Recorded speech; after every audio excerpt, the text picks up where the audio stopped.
Bonjour, je m'appelle Étienne Bertrand, bienvenue dans cette nouvelle émission de Terre et Vignes de l'Aube, réalisée conjointement avec la Chambre d'agriculture de l'Aube.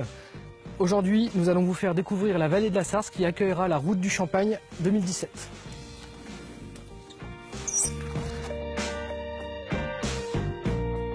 Donc ici, nous sommes sur le domaine du vignoble Motaudon à Lingé, un magnifique jardin botanique. Nous allons partir en avant-première à la découverte des vignerons qui ouvriront leurs portes le 5 et 6 août 2017 au moment de la Route du Champagne.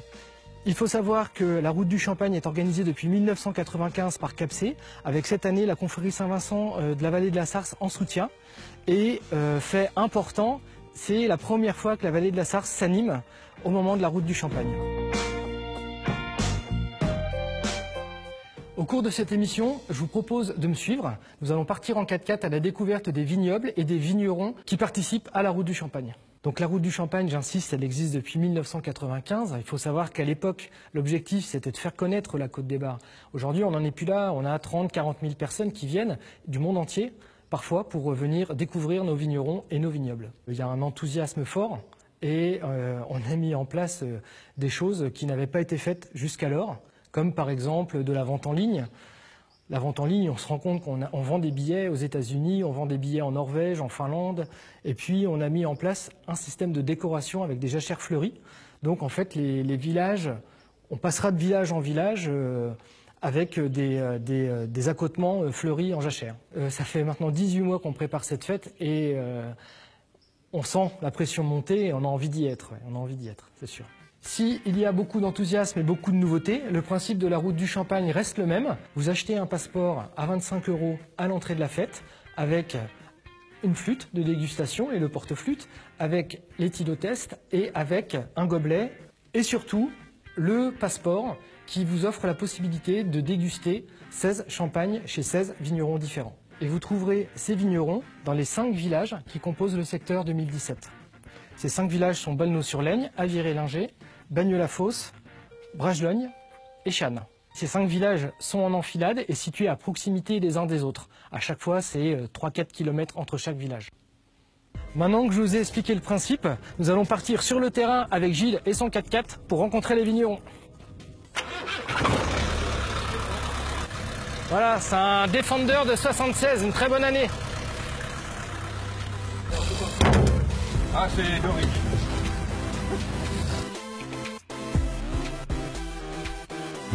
On arrive chez Marc et Marinelli Henker, Champagne Henker.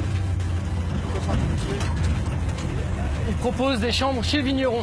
C'est un concept original. On va voir de quoi il s'agit. Ce qu'il me faudrait, c'est un polo de la Route du Champagne. Hein. Je sais pas, t'en as, Marc, non? Non. Non, Gilles? Non. Tu veux m'en chercher un? Ah, je te remercie alors. Donc on est chez Marinelli et Marc Henker, au Champagne Marc Henker. Ils ont développé un concept original. C'est un accueil chez le vigneron. Ça s'appelle Chambre chez le vigneron. Et on va les suivre pour qu'ils nous fassent découvrir de quoi il s'agit. Eh bien allez, on y va, par ici.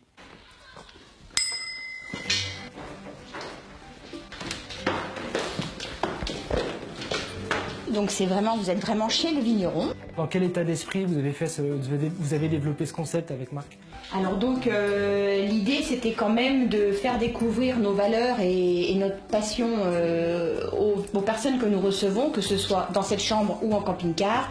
Et donc nous proposons une visite des vignes, des caves, suivie d'une dégustation de toutes nos cuvées, accompagné donc des explications concernant notre profession. Finalement, vous êtes dans l'esprit de la Route du Champagne, mais toute l'année. On prend un grand plaisir à accueillir tous ces curieux et nos amis, nos clients qui veulent vraiment venir s'immerger dans notre métier. Bon, Marinelli, les gens qui viennent chez vous, est-ce qu'ils connaissent déjà le vignoble? Alors la majeure partie des clients que nous rencontrons connaissent la Champagne en général, mais ne connaissent pas notre très belle vallée qui est la vallée de la Sarthe. Et donc c'est d'autant plus enrichissant pour nous et pour eux de leur faire découvrir nos cépages, notre sous-sol, nos cuvées et notre convivialité. Prêt pour la Route du Champagne en fait. Vous serez les bienvenus. Le but de la Route du Champagne, on l'a vu, c'est de faire découvrir la Côte des Bars au grand public, mais également les professionnels veulent se faire connaître autrement en participant à des concours et en les remportant assez souvent. Aujourd'hui, nous allons voir Éric Marin qui a remporté de nombreuses fois un prix pour son champagne rosé.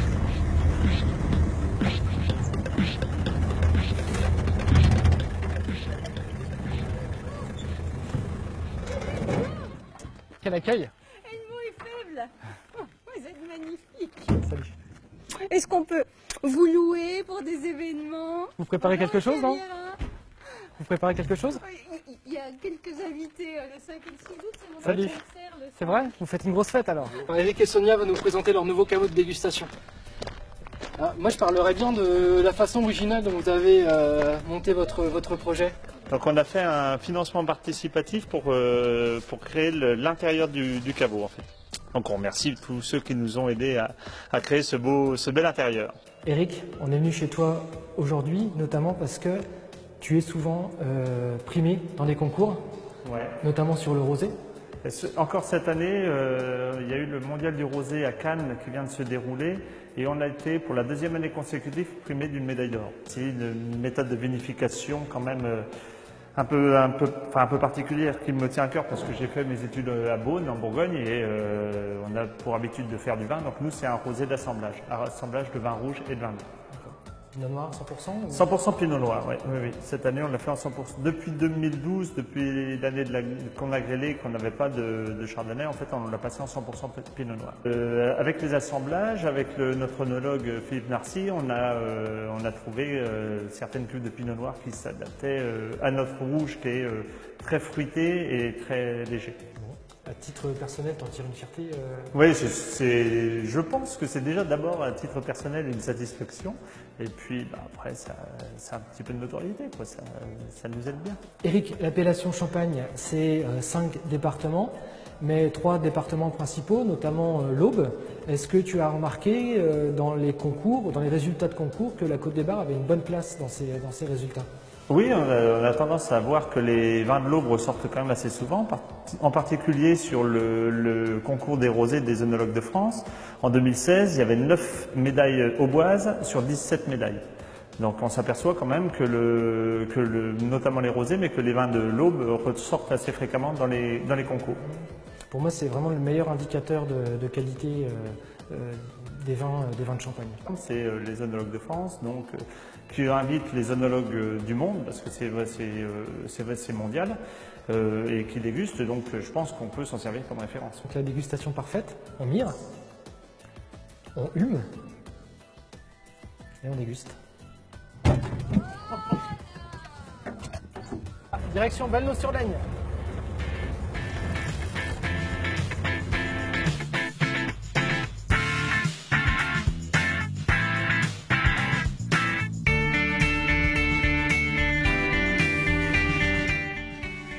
Vous remarquez qu'il y a des hélices à peu près il y a une hélice à peu près tous les 100-200 mètres.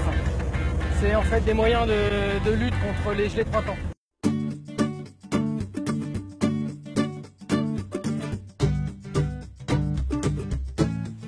Bon Anne, finalement, pourquoi tu as choisi de nous recevoir dans ton arboretum pour nous parler de l'export? Alors ici c'est un lieu assez symbolique de la maison, de nos valeurs, parce que contrairement à beaucoup d'autres, la maison elle a commencé par l'export. C'est-à-dire qu'il y a 20 ans, 30 ans, tout le monde n'allait pas à l'export, hormis les grands. Aujourd'hui c'est vrai que même les petits viticulteurs vont à l'export. Nous il y a 20 ou 30 ans on y allait déjà, donc on a commencé par là en fait. Quand mon père a décidé de vendre du champagne, il s'est adressé notamment aux ambassades françaises à l'étranger, et qui sont aujourd'hui des clients historiques de la maison. Alors du coup cet arboretum, on y a planté 80 arbres au total, et chaque arbre est vraiment originaire du pays en question. Aujourd'hui, vous êtes présent dans 80 pays, tu vois? Alors, 82 en total depuis les débuts de la maison. En simultané, on est entre 40 et 50 pays, suivant les années.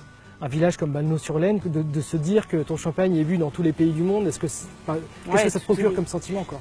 C'est vrai que c'est toujours marrant quand quelqu'un a été à l'export et puis qui nous dit tiens j'ai vu ton champagne, etc. C'est toujours rigolo, quoi. C'est toujours plaisant. Après, l'export représente, a très longtemps représenté la grande majorité de notre commercialisation. Aujourd'hui on est sur un équilibre, 50% export, 50% France, ce qui est plutôt bien, parce qu'on a un joli circuit de visite aussi, et on a envie de développer ce côté œnotourisme et puis s'attacher aussi au marché local. Une dernière question qui nous ramène à la route du Champagne. Vous avez participé avec Rissé en 2015. Vous participez de nouveau en 2017 avec la vallée de la Sarthe. Vous marquez votre attachement à cette fête de la Côte des Bars. Bah, c'est surtout que c'est le plus gros événement touristique de la Champagne. Donc je pense que quand c'est notre tour de jouer, il faut jouer parce que sinon c'est un événement qui ne perdurera pas. Donc, et puis comme on est dans le développement de l'onotourisme, c'est le moment ou jamais d'ouvrir ses caves. Et puis c'est un événement tellement festif, tellement plaisant. Enfin, on a un tellement beau souvenir de 2015 que voilà, on n'attend que le soleil pour que 2017 soit aussi réussi. Bon, Anne, merci pour ces discussions. Donc il y a beaucoup d'innovations cette année et j'ai entendu dire que vous faisiez quelque chose d'un peu particulier chez vous. Ouais, on fait le thème Balno Beach. Donc ça va être une grande plage de sable avec une piscine, enfin un bain de pied on va dire. Donc ça va être sympa, voilà, ça va être très festif et très coloré. Tu vas voir du monde je pense. J'espère. Tu vas voir du monde.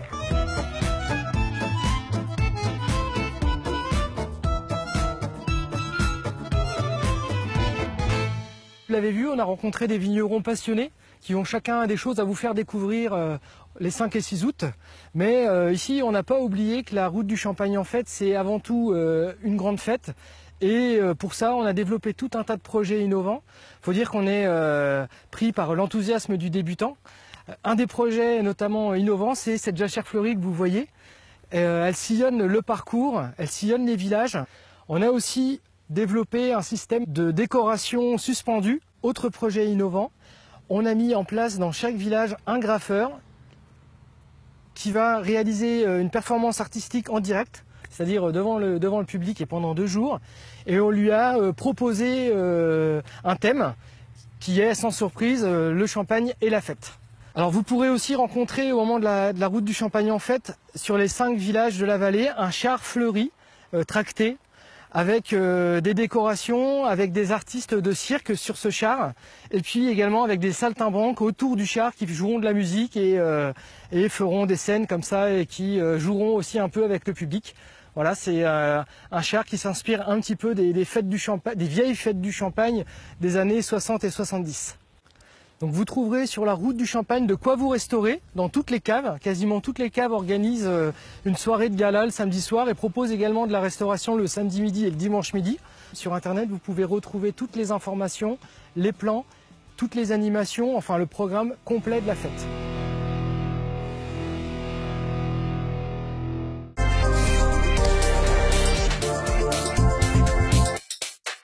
Le centre canin du Rucher de Massonville. Pension, vente d'alimentation, éducation, agility et élevage de cockers anglais, terriers irlandais, épagnols bretons et setter gordon. Besoin de croquettes de qualité? Éléonore et son équipe saura vous conseiller la meilleure alimentation adaptée à votre animal de compagnie. Et ce n'est pas tout.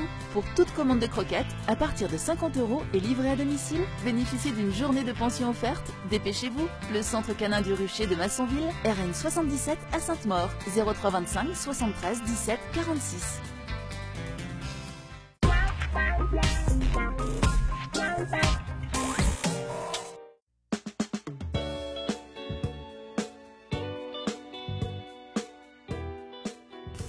Bon, Olivier, on a vu des vignerons qui ont des démarches différentes. On est allé à Viré-Linger rencontrer Marc et Marinelli qui font de l'accueil privilégié pour leurs clients. On a vu Eric qui gagne régulièrement des concours de vin. On a vu Anne Grémillet qui a une stratégie de développement à l'export. Toi, qu'est-ce que tu as envie de mettre en avant? Qu'est-ce que tu as envie de nous raconter? Alors, nous, ce qu'on aimerait mettre en avant sur l'exploitation, c'est la viticulture durable. La viticulture durable, bon, le durable, c'est un terme courant en ce moment. On a validé nos pratiques par une certification qui s'appelle viticulture durable en Champagne. C'est un cahier des charges avec 125 points qui soient environnementaux, économiques, sociaux. Environnementaux, l'idée, bon, d'avoir un impact limité sur notre environnement, hein, qu'on côtoie au quotidien, et en même temps pérenniser une culture à long terme, on pense aux générations futures. Sur l'exploitation, là c'était plus aussi pour asseoir des pratiques qui n'avaient pas été mis sur papier et puis vraiment validé par un organisme extérieur qui vient dire bon, ce que tu fais, ça se tient, c'est cohérent. Je vois qu'on marche dans l'herbe que tu as semée là. Tu ne mets aucun produit chimique au sol. Non, la certification nous oblige à désherber un maximum de moitié de notre exploitation. Si on voulait le faire, nous sur l'exploitation, on a été encore plus loin dans la démarche, c'est-à-dire qu'on ne désherbe plus du tout. Il y a 10 ans que l'herbe elle est là. Moi je suis fier d'être ici déjà, fier de faire du champagne et en plus de pouvoir proposer un produit de qualité. Et on va tous dans je pense qu'on va tous dans ce sens-là. Et si il faut choper le train en marche et puis y aller. Ouais. Moi ce que je trouve bien, c'est que tu vois, je t'ai dit qu'on avait vu d'autres vignerons et je m'aperçois au fur et à mesure de cette petite visite dans la vallée qu'on a vraiment de multiples talents dans le secteur de la route du Champagne 2017.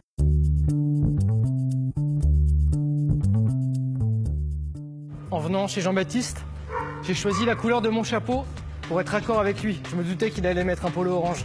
Bienvenue, Étienne. Bon, et bien, nous allons rejoindre Sophie. Sophie qui est œnologue. Ok, donc nous sommes à Bragelogne, au Champagne Gérard Collin. Et c'est Jean-Baptiste qui nous reçoit pour nous raconter, nous expliquer comment il assemble ses champagnes, comment il assemble ses vins. Jean-Baptiste, comment tu procèdes? Donc on a déjà le chardonnay et le pinot noir.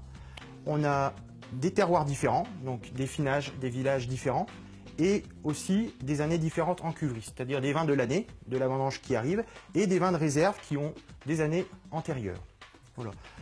Par exemple, cette cuvée-ci, notre brut tradition, une gamme avec 20% de vin de réserve, 5% de chardonnay, avec un assemblage de 20% de vin de réserve et de 80% de vin de l'année. Est-ce que c'est la cuvée que tu vas servir à la route du Champagne? Effectivement, oui. Donc finalement, Jean-Baptiste, l'assemblage, c'est quelque chose que tu décides dès la vendange. On sépare les chardonnays, les pinots noirs, et sur l'exploitation, en plus, on sépare aussi ce qui nous vient de Bagneux-la-Fosse, par exemple, et ce qui nous vient de Bragelogne. Moi, j'interviens dans les assemblages afin justement de déterminer les meilleures combinaisons de vins possibles. C'est-à-dire qu'on va déguster les vins de l'année et les vins de réserve afin de trouver justement les meilleurs vins qui correspondent au champagne souhaité par Jean-Baptiste en l'occurrence. C'est-à-dire qu'on va essayer de respecter le goût maison, c'est-à-dire qu'on va essayer d'avoir toujours une régularité dans les produits qu'on élabore sur plusieurs années. L'assemblage élève le vin. On gagne en qualité en faisant l'assemblage. Là, on voit au fond de la bouteille les levures qui se sont déposées après avoir réalisé la fermentation alcoolique. Ce que les gens attendent lors de leur visite de la route du Champagne afin de comprendre au mieux tout le processus d'élaboration du champagne.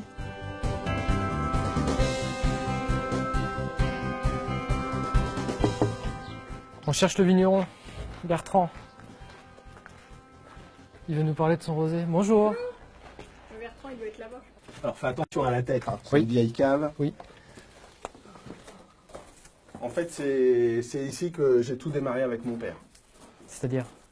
Eh ben, on a commencé à faire le champagne ici, le dégorgement était là, les bouteilles étaient à côté. Ouais. Je vois que tu as une petite cave à côté là. Un petit Voilà, caveau. ouais. Alors la petite cave, ça c'est la cave personnelle. D'accord, d'accord. J'ai vu que tu proposais un rosé de saignée à la dégustation le week-end de la route du Champagne. Qu'est-ce que tu peux nous dire sur ce rosé de saignée? Alors c'est un rosé, c'est mon père qui m'a appris à le faire. C'était son grand-père et son père qui lui avaient appris avant. Donc c'est une méthode ancestrale, hein. C'est le rosé vrai, le rosé de saignée. C'est en fait, bon, au départ, c'est déjà sélectionner la vigne, choisir une vieille vigne avec des raisins qui ont une belle maturité. Ensuite, au niveau de la coupe, bon, bah, c'est toujours la réglementation champenoise, hein, comme on le fait tous, c'est-à-dire coupe obligatoirement à la main, ce qui nous permet de faire un premier tri, quoi. Et puis ensuite, on ramène les raisins à la cuverie. Et là, je mets les raisins en cuve, grappe entière. Et ensuite, je commence la fermentation alcoolique. Et c'est là, en fait, que réside le mystère du rosé de saignée. C'est parce qu'on laisse la peau qui est rouge en contact avec la pulpe qui est blanche. Et à ce moment-là, donc après, ça dure à peu près 24 à 72 heures. À ce moment-là, la couleur du raisin noir, donc le pinot noir, passe dans la pulpe qui est blanche. Et là, il faut être quand même assez précis si on veut arriver à avoir une couleur qui corresponde à ce qu'on attend. Ça peut se jouer à quelques heures, ça demande beaucoup de vigilance pour sortir le rosé. À ce moment-là, quand on estime qu'on a le jus qui a la couleur qu'on souhaite, on sort le jus de la cuve, on prend les raisins, on les presse, on mélange le jus de presse, le jus de goutte, et on a notre rosé de saignée. Quand j'en parle, quand je le présente, souvent, la remarque c'est ah ben on trouve souvent du rosé de saignée dans l'Aube. C'est vrai que je pense que c'est un peu notre spécificité ici dans le vignoble. Peut-être parce qu'on n'a pas beaucoup de chardonnay, donc on a pris l'habitude de faire notre rosé à l'ancienne avec le pinot noir comme les vieux le faisaient. Hein. On va quand même le goûter ce rosé de saignée. Venez, approchez. Le caméraman il boit avec nous, il déguste. À la vôtre? À la route du Champagne. À la route du Champagne. Oh.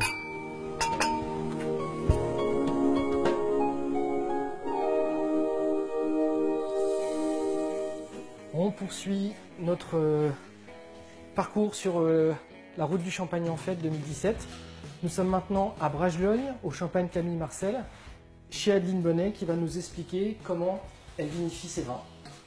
Alors, depuis l'année dernière, on a décidé de vinifier en jarre, tout simplement pour réussir à mettre en valeur nos pratiques culturelles viticoles que mon père a mis en place depuis plus de 25 ans. Au niveau gustatif, qu'est-ce que la jarre va t'apporter?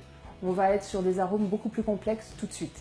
En revanche, par rapport au fût, là, ici, on n'aura pas de goût boisé ni quoi que ce soit. Donc pour le vieillissement, 4 mois de vieillissement dans cette jarre. Ensuite, on mettra donc en bouteille.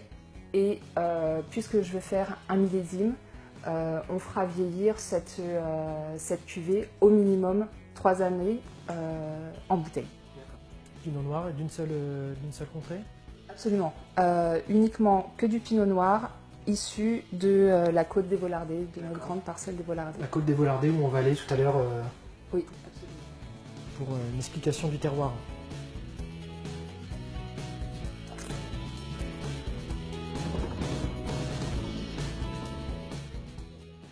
Donc après avoir rencontré plusieurs vignerons un peu dans tous les villages, il faut qu'on prenne un instant pour parler du terroir.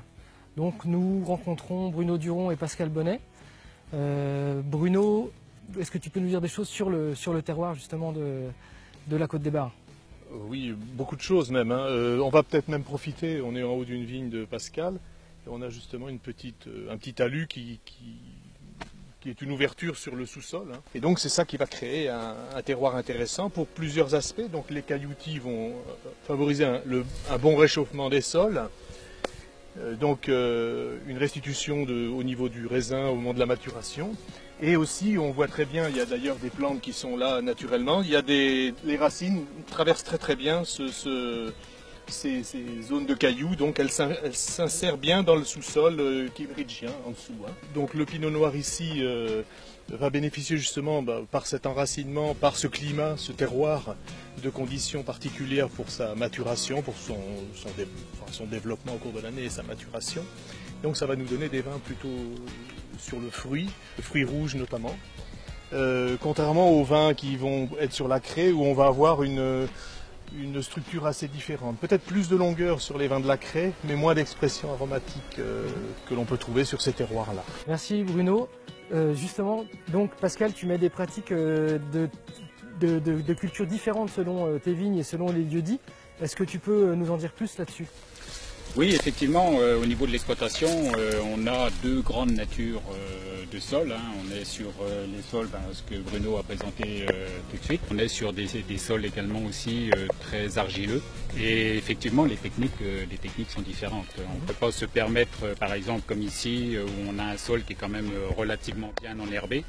À partir du moment où on a des sols un petit peu plus chargés en argile, où on a un peu plus de soucis au niveau hydrique. Là, il faut être beaucoup plus indulgent sur les volumes d'herbe qu'on peut avoir sur les parcelles.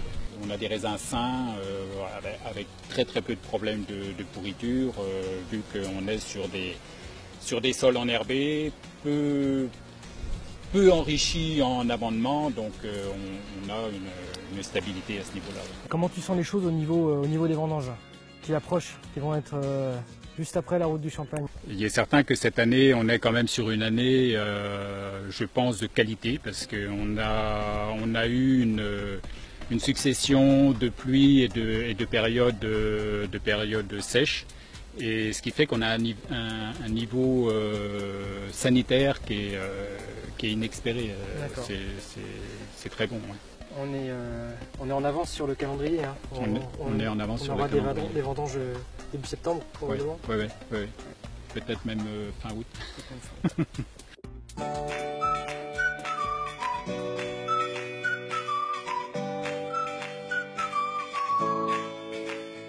Je voulais qu'on filme la pancarte vignoble de Champagne. C'est l'entrée dans l'appellation Champagne, l'entrée dans le département de l'Aube et l'entrée dans la région Champagne. Voilà. On est dans la partie la plus au sud. Voilà. On est un petit peu au carrefour entre Lyon, la Côte d'Or et l'Aube. Là,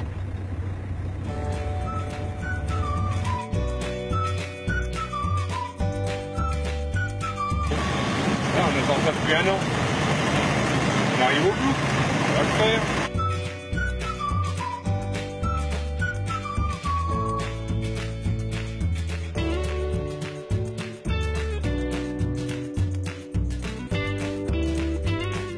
Donc voilà, cette émission de Terres et Vignes se termine. J'ai été très heureux de parcourir avec vous les villages de la route du Champagne 2017. Donc Channes, Bragelonne, Bagnes-la-Fosse, Aviré-Linger et Balneux-sur-Laigne. Nous avons rencontré des vignerons de caractère avec des savoir-faire parfois différents. Je vous invite à venir rencontrer ces vignerons à votre tour au moment de la route du Champagne en fête, les 5 et 6 août. Et je vous invite aussi à venir les retrouver, pourquoi pas, après la route du Champagne. Je vous dis à bientôt.